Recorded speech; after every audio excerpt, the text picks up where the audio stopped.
ఇప్పటివరకు మీరు రిలీజ్ చేసిన ప్రమోషనల్ మెటీరియల్స్ అన్నీ కూడా సినిమా మీద ఇంట్రెస్ట్ని పెంచుతూనే వెళ్తున్నాయి. ఈ సాంగ్ అయితే నెక్స్ట్ లెవెల్కి తీసుకెళ్ళింది. Thank you. Lakshminarayana. Poster, songs ఇవన్నీ కొద్దిగా క్యూరియాసిటీని క్రియేట్ చేసిన మీలో యాంగ్జైటీ మాత్రం సినిమా మీద కాన్ఫిడెన్స్ లెవెల్లో కనిపిస్తుంది. అంటే అదే నేను చాలా ఎగ్జైటింగ్గా ఉన్నా. ఒక కొత్త సినిమా ఇది. ప్రేక్షకులు కొత్త సినిమాలు అంటే చాలా సినిమాలు మనకి రిలీజ్ అయినప్పుడు చాలా విచిత్రమైన కామెంట్స్ వస్తుంటాయి. ఎన్నిసార్లు రా ఇదే కథల్ని అటు తిప్పుతారు ఇటు తిప్పుతారు అంటే మనమేమో సేఫ్ గేమ్ ఆడాలి, అన్ని కొత్తవి ట్రై చేయలేం.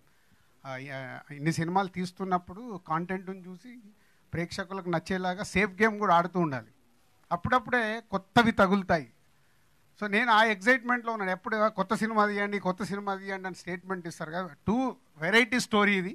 అందుకు ఆ ఎగ్జైట్మెంట్ అయితే ఉంది నాలో. బట్ ప్రేక్షకులు మార్నింగ్ షో పడి చెప్పే వరకు మళ్ళీ హార్ట్ టెన్షన్ ఉండనే ఉంటుంది.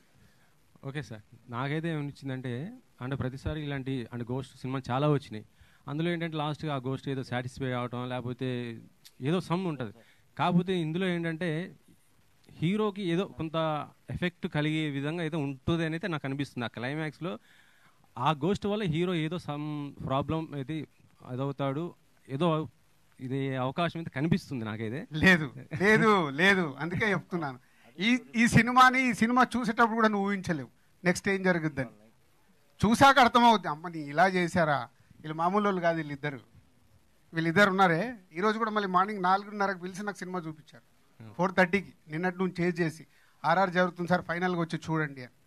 4:30 టు ఆల్మోస్ట్ 8:30, 9 వరకు చూసిన తర్వాత నాకు అనిపించినాయి 4 అవర్స్ కూర్చున్నాం. సో మామూలు వాళ్ళు కాదు వీళ్ళిద్దరు, అంత న్యూ అటెంప్ట్ చేశారు.